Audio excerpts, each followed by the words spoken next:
Hello guys, good morning. We are in the prayer room. This is the group of prayer warriors, STBC Church. We thank the Lord for this day that we can celebrate the goodness of God as we are joined together in prayer. We thank you, Lord, forever. And our verse for today is Psalms 23 verse 6. That surely goodness and mercy shall follow us all the days of our life. As we joined our service today, we acknowledge you, Lord, that you are the source of our strength. Amen.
Hello, good morning. Nandito po kami na Agmel sa KFC celebrating my birthday birthday.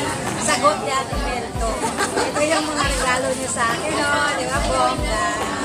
Doon niya talaga yan si Ate Mel. Di ba, mayaman yan. Mayaman ang puso niya. Ewan ko na lang. Oo. Ang hilig lang talaga niya mamigay. Grabe. Diba? Basta ko muna kung anong naman. Basta bibiin. Bubusugin daw niya ako. O palulusugin lalo. Kaya Ate Mel, thank you so much sa yung handa para sa akin. At saka sa mga regalo, si God na magbalik sa'yo. Kasi ako makakalimutin na hilig-hilig lang siguro siya. Ang hilig talaga niya mamigay. Kahit siya yung may birthday din, siya din na mamigay ng mga giveaways.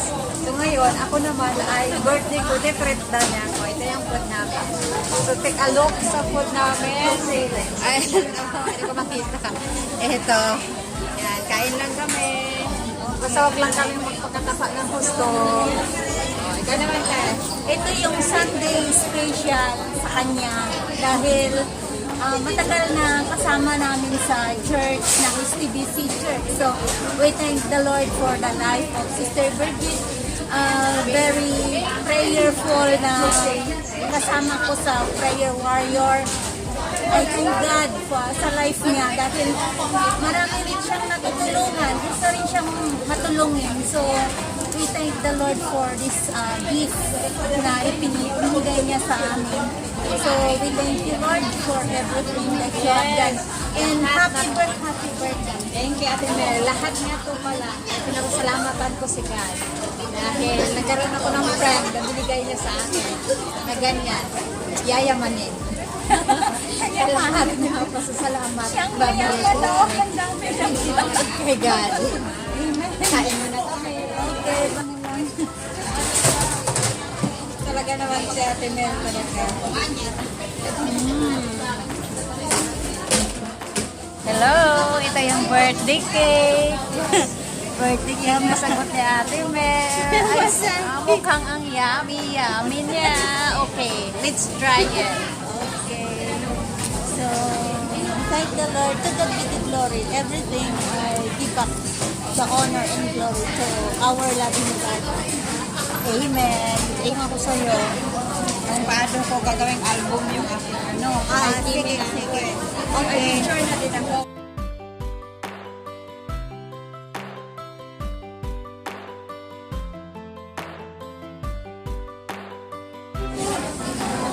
Manghang pala. Sarap daw. Barbecue.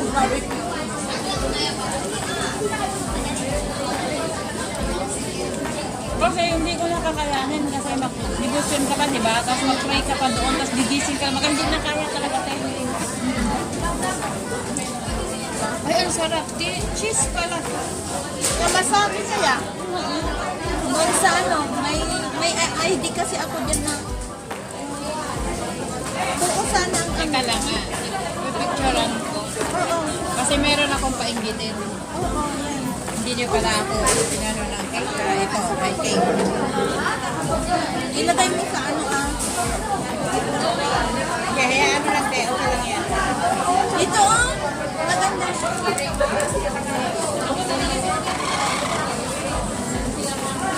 Wala kasi yung buo na maliit. Ito, malaglag. Baka malaglag. Sige.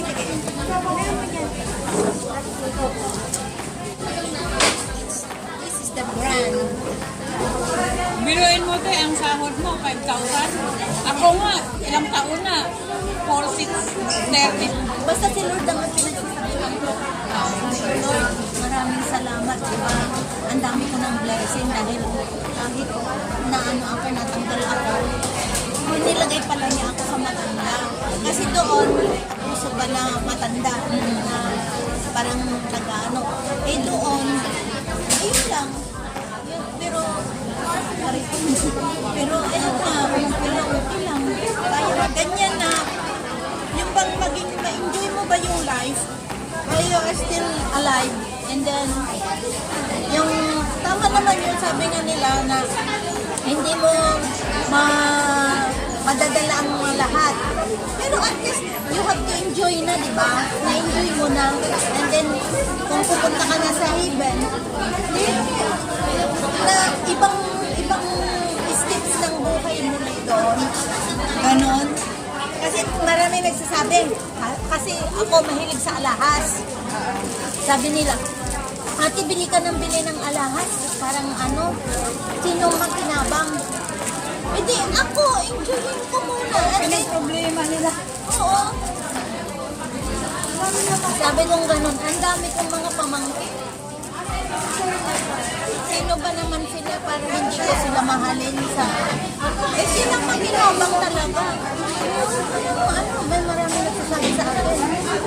Pero, sabi nila, ate, huwag ka nang mag-ano, i-post mo na sa sarili mo. Kaya i-post ko sa sarili ko. Kasi nag-inubuhos ko kasi mahilig talaga ako sa lahat. Pag ano yung binili ko na, yung ano, hindi ko pa nasusuot kasi nahiya naman ako magsuot. Tapos may, yung ano mo, bracelet mo na O, diba? Oh, yun, mga, pero matagal na yun. Singapore mo yun, di ba? Malaysia, Kuala Lumpur. Gusto kong malaman yun eh. Oo, mag-ano nga, parang ituro ko, i-share ko rin para maka-ano ka na, maka-start ka na. Para pag nandun na tayo, pwede mo yun ang ano mo. Dapat. Oo. May nakano sa inyo? Wala, sa kayo. Kayo, paratlo. Ito na yung after, no? Ayan, Ayan yung namin. So, sa may kaarawan, we have to celebrate kahit kaunting bagay lang, no? You have to do something na mapaligaya mo yung isang tao. Kasi Ganyan si Ate Mel. that is our mission in life. Yan, talent. Purposeful po ako. Wala po ako ugaling kami. But I thank God dahil gusto ko yung gift ko na ibinigay ng Lord. Yung gift na you are anointed in everything. Yun ang gusto ko. Kasama ko si Lord. Ang saya kasi yung pakiramdam sa puso na kahit maraming mga problema, sometimes hindi mo naman maiwan. It's a normal, di ba? It's a normal sa isang buhay ng tao. So, always give credit everything to God. That is the one na siya yung nagpo-provide sa lahat. I thank God for the Lord forever. So, Sister J, encouragement. Nagpapasalamat ako kay Ate Bel kasi naging kwento siya. Ang mission niya sa buhay is paligayahin ang iba. Ganun siya. kung gaano siya kaano sa mga pamangkin niya at kapatid niya, ganun din sa friend niya. Kaya thanks God sa buhay niya. Nawa, lahat na blessing, matatanggap niya, dadami pa at dadami pa ang pagmamahal niya at ang magmamahal sa kanya. Ganyan. To God be all the glory. Yes. In Him the glory. Thanks and God bless you all.